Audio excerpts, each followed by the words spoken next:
온타리오주 토론토 한인회가 지난 토요일 250여 명을 초청해 2024년을 마무리하는 동포 송년회 밤을 열었습니다.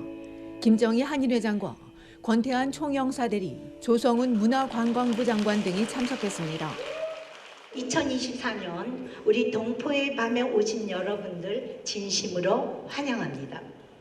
여러분들의 헌신과 노고에 깊은 감사의 말씀을 드립니다. 정말 이렇게 한인 동포 여러분하고 같이 모여서 마음이 정말 따뜻합니다. 반갑습니다. 이날 조 장관은 한국의 문화를 기리기 위해 블루제이스 류현진 선수의 신발을 한인회에 기증했습니다. 이외에 야딜 삼지 던벨리 이스트 주의원과 릴리챙 시의원이 행사를 축하했습니다. 이어진 공연은 화려한 묘기로 모두의 눈을 사로잡은 서커스로 시작됐습니다. 자전거 위에서 물구나무 선채 아슬아슬하게 균형 잡고 앞바퀴를 들어올리는 자전거 쇼를 펼치는가 하면 원형의 휠에 매달려 돌면서 아크로바틱이 접목된 동작이나 춤 등 다양한 액션을 선보였습니다. 또 대형 큐브를 손가락 위에 얹어 올리는 등 묘기를 선보이고 공중에 매달린 줄에만 의지한 채 현란한 고난도 고개를 펼치기도 했습니다. 평상시 쉽게 접하지 못하는 아찔하고 환상적인 공연에 참석자들은 박수치고 환호하며 크게 호응했습니다. 김 윌리엄은 크리스마스 곡과 할렐루야를 묵직한 첼로로 연주했고 음역대가 넓은 해금의 정연정 연주자는 인연과 크리스마스 캐롤을 고유한 우리 소리로 바꿨으며 정무성 테너는 내 맘의 강물과 마이웨이를 매력적인 음색으로 불러 공연장을 가득 채웠습니다. 제2 트리오와 매튜 송의 무대에 참석자들은 휴대전화 조명을 켜고 흔들면서 현장의 분위기를 더 고조시켰고 신나는 노래, 무대로 나와 춤을 추며 즐거운 밤을 보냈습니다. 한인의 송년 파티 해마다 정말 너무나도 감사하다는 말씀 드립니다. 감사합니다. 금년에 송년 파티 특별히 프로그램이 너무너무 잘 짜여 있고 볼거리도 많고 아주 해피 송년 파티였습니다. 감사합니다. 다들 즐겁게 하고 쌀도 선물도 가득 담고 맛있는 저녁도 함께 다 같이 먹고 너무 좋았습니다. 행복한 시간이었습니다. 고맙습니다. 도시락으로 저녁 식사를 나눈 가운데 이날 한인회는 강신학, 박기순, 이진우 씨에게 감사장을 전달하고 참석자들 모두에게 쌀 한 포대씩을 선물로 제공했습니다. 얼티비 뉴스 손희정입니다.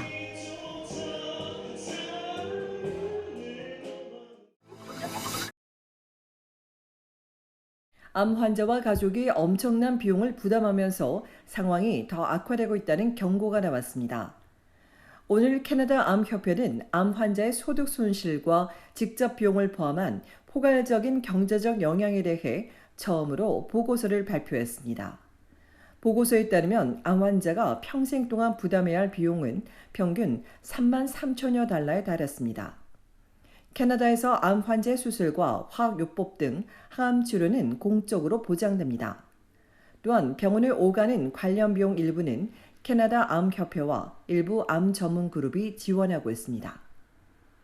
그러나 처방약은 물론 치료나 회복 중 발생하는 소득 손실, 병원 방문에 드는 직접 비용은 모두 환자가 부담해야 합니다. 사기 두 경부암인 60대 남성은 항암 치료 중에도 자폐증 아들과 가족을 위해 일을 했지만 불안정한 수입에 신용카드 결제를 미뤄야 했고 저축한 돈도 모두 꺼냈으면서 재정 파탄에 직면했습니다. 직장을 구하자마자 대장암에 걸린 30대 특수교육 교사는 2년간 처방약 구매에만 4,000달러를 썼고 날 간격의 병원 방문에 여동생은 미용실을 닫아야 했으며 기본 필수품은 아버지에게 의존해야 했습니다. 이들은 암 자체만으로도 심신이 지치고 견디기 너무 힘든데 돈 걱정에 치료에 전념하긴커녕 엄청난 압박을 받는다고 호소했습니다. 보고서에 따르면 올해 암 관련한 총 비용은 377억 달러로 추정되며 이 중 캐나다에서 가장 흔한 유방암과 대장암, 폐암, 전립선암이 절반에 가까운 142억 달러를 차지합니다. 특히 377억 달러 중 20%에 달하는 75억 달러는 환자와 이들의 가족들이 부담해야 하는 비용입니다. 암 진단을 받으면 첫 해에 가장 많은 비용이 드는 것으로 나타났습니다. 이런 비용 부담 때문에 저소득층이나 고정소득층, 외딴 지역 사람들은 암 치료를 미루거나 아예 포기하는 비극적인 일들이 일어나고 있습니다. 이 암협회는 관련 비용이 생명을 위협하는 환자와 이들 가족에게 너무 많이 전가되고 있다며 연방과 각주 정부에 해결책을 촉구했습니다. 이를 위해 내년 봄 자기부담 비용 인하에 대한 청원을 제출할 계획이라는 협회는 이와 함께 약값 인하와 간병인 세 공제, 더 나은 병가, 병원과 주거지 간 이동 경비에 대한 폭넓은 지원을 요구하고 있습니다. 동시에 친구와 이웃을 서로를 돌볼 수 있는 자원봉사와 적극적인 지역사회 참여를 요청했습니다. 한편 협회는 올해에만 24만 7,100여 명이 새로 암 진단을 받고 8만 8,100여 명이 사망할 것으로 예상했습니다.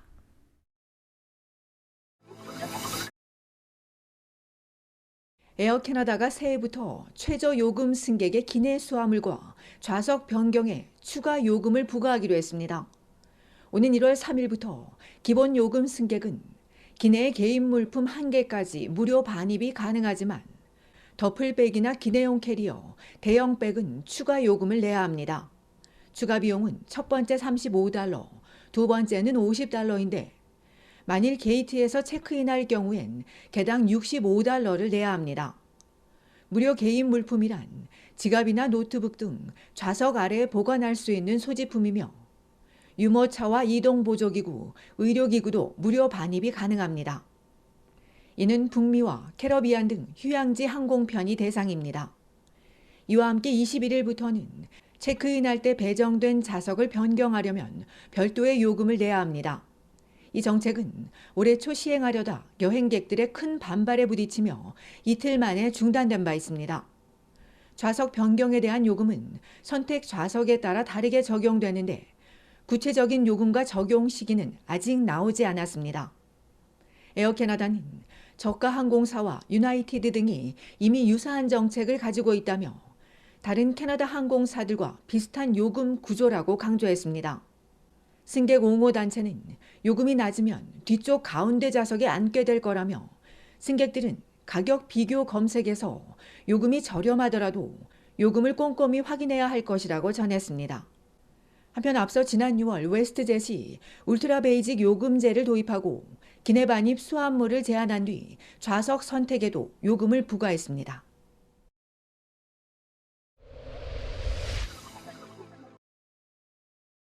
오늘 온타리오주 놀스역의 한 가정집 드라이브웨이에서 총격 사망 사건이 발생했습니다.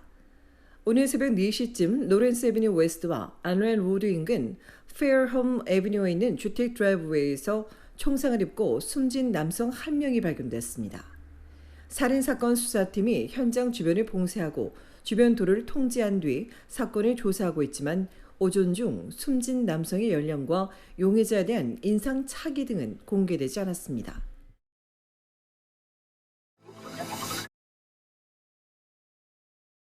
어제 저녁 온타리오주 토론토에서 총격 사건이 발생해 여성이 숨지고 남성 1명이 체포됐습니다.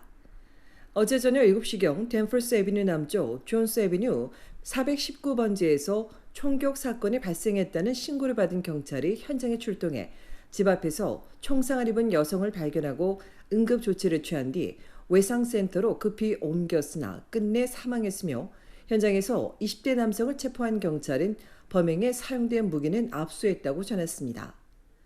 여성과 남성의 구체적인 관계에 대해 경찰이 공개하지 않은 가운데 이웃들은 총성이 울리기 전 심한 말다툼 소리가 들렸다고 전하고 있습니다. 한편 사건이 발생한 곳은 연방에서 수감 생활을 한 뒤 조건부로 석방된 18세 이상 남성에게 상담과 지역사회 참여, 취업을 제공하는 비영리 기구가 운영하는 거주지로 알려졌습니다.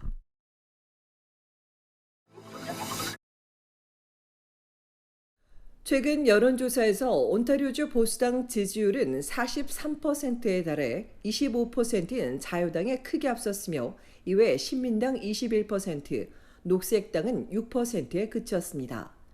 덕푸드 수상에 대해선 37%가 긍정적이라고 답했지만 43%가 부정적이라고 응답하고 18%는 중립이었으며 자유당의 보니 크롬비 대표에 대한 질문엔 긍정이 25%, 부정 32%, 중립은 29%로 집계됐습니다. 내년 6월로 예정된 온주 선거가 내년 초 $200 수표 지급 후인 봄쯤 치러질 것이란 조기 총선설이 끊이지 않는 가운데 조사 기관인 저스틴 트루도 연방 총리의 지지율 하락이 보니 크롬비 온주 자유당 대표 지지율을 떨어뜨리고 있다며 이완 반대로 최근 보수당이 재집권에 성공한 노바스코시아주와 같이 지방정부 보수당엔 이득으로 작용하고 있다고 설명했습니다.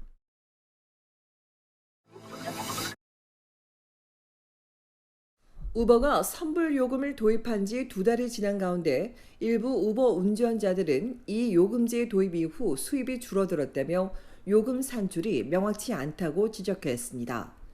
이들은 고객이 우버 앱에 목적지를 입력하면 운전자가 운행을 결정하기 전에 목적지와 수입을 확인할 수 있는 새로운 방식이 도로 상황과 승객, 운전자 등의 데이터를 기준으로 운전자 수입과 사측 소득을 산정해 고객에게 요금을 청구하는데 이 비율이 불분명하다고 우려했습니다. 실제로 같은 장소에서 여럿이 동일한 픽업 장소와 목적지, 시간을 입력했는데 그 결과 요금이 개인에 따라 $21 31센트에서 $26 40센트로 다르게 나타나 문의했더니 우버 측은 다양한 요소가 작용한 것이라고만 답할 뿐 개인 간 금액 차이에 대해선 설명하지 않았습니다. 이에 운전자 옹호단체는 온주 노동법에 따라 우버의 선불 요금을 허용해선 안 된다고 요청했습니다.